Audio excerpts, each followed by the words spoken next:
Hey everyone, I got my second CandyLab Toys wooden play car. I think it's meant for really small kids, but I just like the clean design. And so this one is called Wanderer. You can get this off their website, but I've got it from some reseller near me. It's handmade from solid beech wood. They're awesome wood toys. And then here, okay, a little blurb about the thing. Let me focus on the text for you. There you go. And then here, it meets safety certification, so your kid can chew on this thing and not get lead poisoning.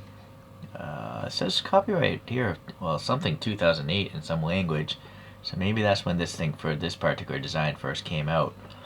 So quite a while. Oh, and over here we have some CE approval and stuff like that. Designed in New York, made in Ningbo.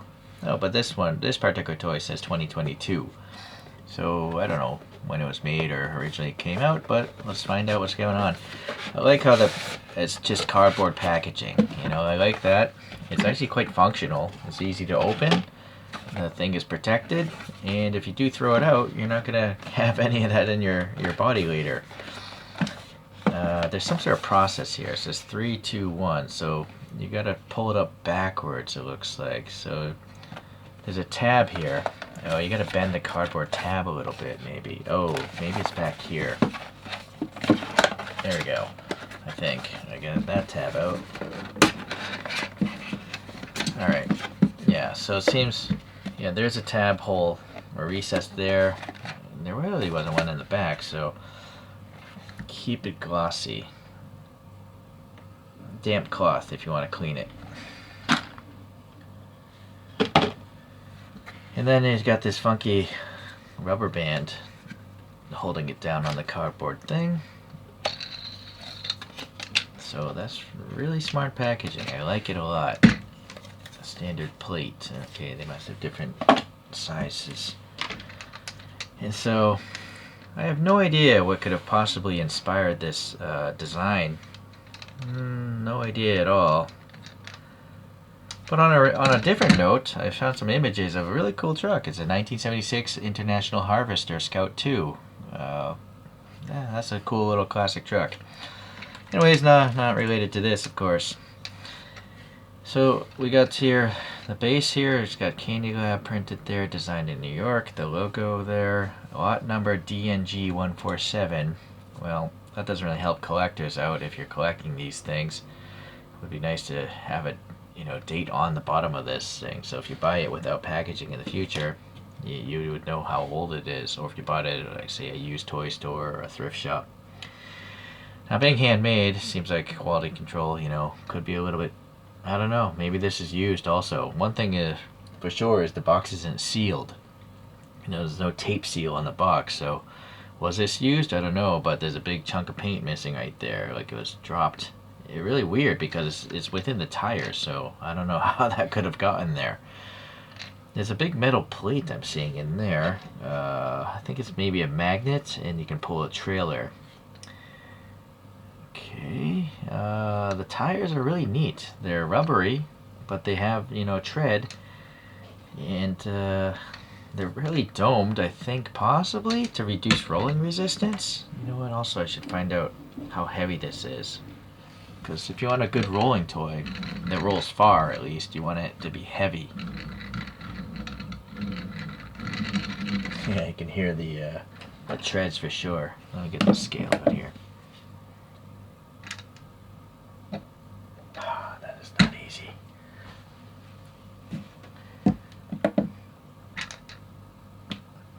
This thing is weighing 296 grams.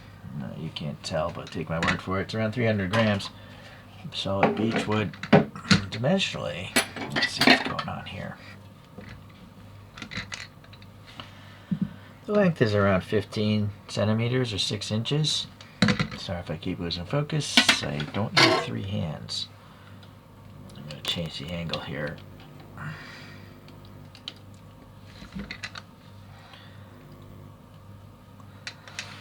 Well, the tires there say Candy Grip and 22-11. I don't know what that really is supposed to represent, but it's neat. And you can see the play here in the axle. I suppose that's probably to help give it like some sort of suspension, maybe. If there's like a rock, it'll actually just move to the side of it instead of trying going over it. So that's probably, that must be by design. It's actually quite a lot of play. And it's very interesting how they actually have the axles angled because the side of the body isn't vertical.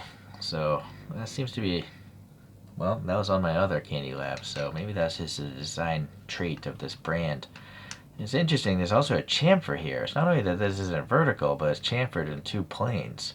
And then there's a fillet here on the shoulder.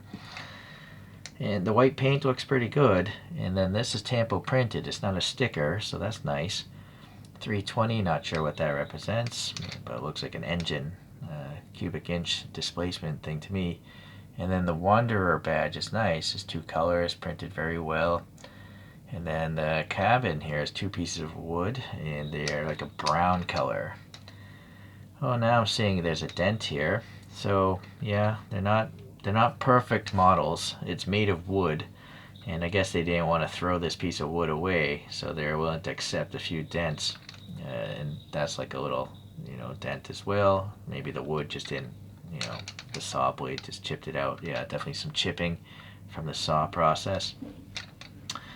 Okay, well, it's interesting they would actually go through the trouble of having two parts. I mean, it's pretty much the same width. I almost feel like it might have been better just to have this as one piece of wood, so you don't have this chip mark thing. If then again, maybe they probably have other models where this is a different color from that. That's the only logical thing I can think of. Alright, well, you can see a little bit of the wood grain coming through, so that's pretty neat actually, and here as well. I gotta say the white body is nice. Going to the front here, we have a chamfer here, a chamfer there, and a chamfer there. So three different cuts going on there. This is not perpendicular to the top surface. And then this could be an optical illusion, or maybe the wood is warped, but it looks like it's concave here, as if the wood was warped or something. I don't know what the deal is with that. Yeah, or maybe it's just some optical illusion with the black graphic. The graphic is nicely painted on, and then it's a little bit rounded here as well. Not so much there. Steep angle of approach. You got a really interesting fastener hardware here. It's not it almost looks like it used to be a Torx head, but it's totally smooth in here. So they must have had some sort of hardware specifically designed for them. And I think this is meant to have a rubber band go around it, because they do have a tow truck where it can tow things. So it's interesting. It's also interesting that these metal axles are so close to the bottom of the wood.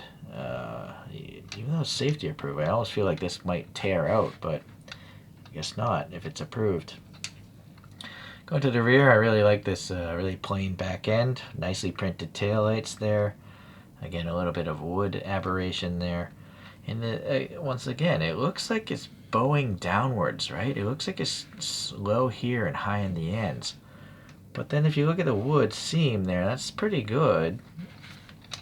I don't see really air pockets there, so I think it's an optical illusion. But yeah, again, does this look straight to you? I guess the only way to know is just to take a straight edge.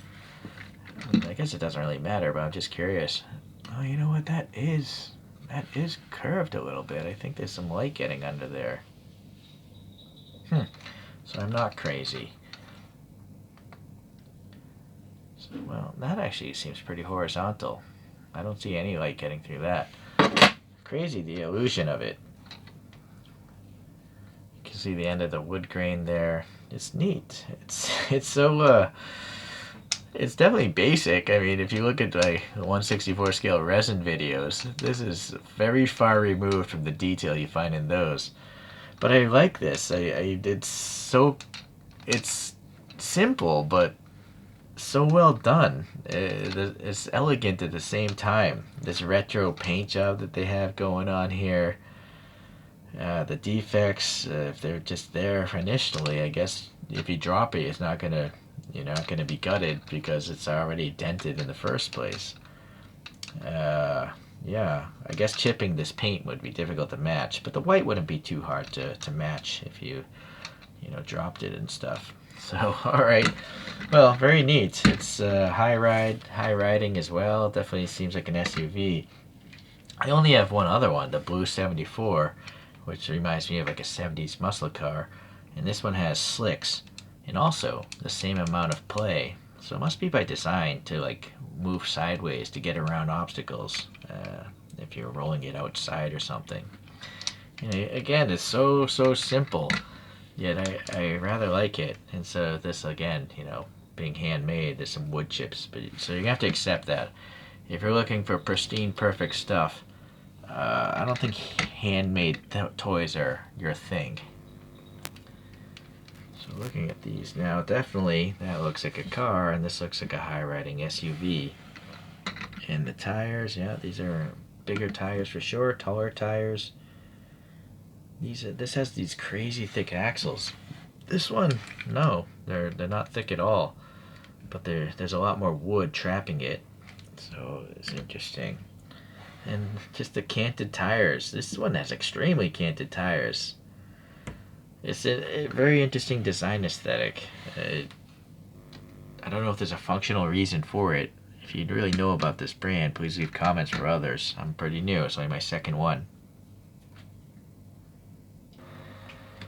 So I feel like these, even though they're meant for really toddlers to play with, they're kind of like art toys because they're so simple in design. So Sticky Monster Lab, I've got a few videos on this brand. I mean, yeah, this one's a little bit big, you know, but the clean design of it kind of fits in there. I've seen, I think, some of their postings with like Playmobil characters, or I don't even know how to pronounce that brand of toys. I feel like it might be too big for the Legos, though. Hard to say. Well, anyways, this is really neat. It's really cool to have handmade toys. Just don't expect perfection if you're willing to get past that. It's definitely unique in the fact that the tires are totally sticking outside of the body. It's an interesting design methodology this brand goes for, but I seem to be sold on it. So I'm going to get some more of these in. So if you like these sort of things, we'll see you next time around. Darn it, I can't even think of a wood joke, but I have to try to think of some jokes related to wood toys. Oh, well, wood. But that's going down a dark, dirty path. Well, we'll see you next time around. See you then.